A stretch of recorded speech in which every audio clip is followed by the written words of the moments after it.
Hello mga kachika, maayong gabi. So bani ko ninyo moagto ta sa carbon, mopalita og itlog og buwad kay lami kay ni ang bulad og itlog para sa pamahaw no.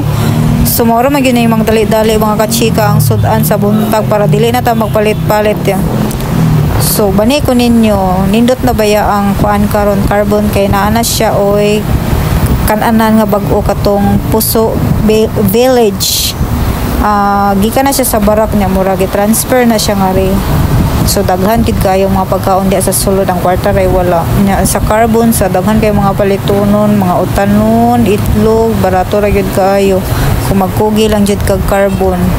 So napud sila mga isda nga sinugba, lami kayong mga sugba nga isda pero di sa tarong mag-isda-isda pa magpabuwad-buwad sa tao.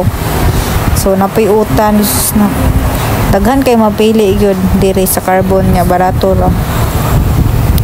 So wala man gyud mi nakapit kita og sudan nga lami sa carbon. So diri na lang gyud mi sa Puso Village magpalit ambot lang og unsay naa diri sa Sulchar par murag wala dito nakaadto ba.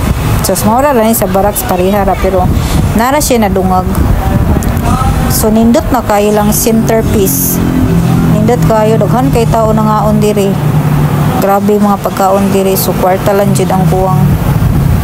Sa barak sa una kay murag isa ra man ho nabantayan nga lechon, dili ko ka sure ha pero diri grabe na ay karkar lechon na ay kanang sana basta lain-lain nga kuan, wala na nako natanong ang uban sa kay lain-lain nga mga lugar nga mga sikat nga lechonan sa Cebu.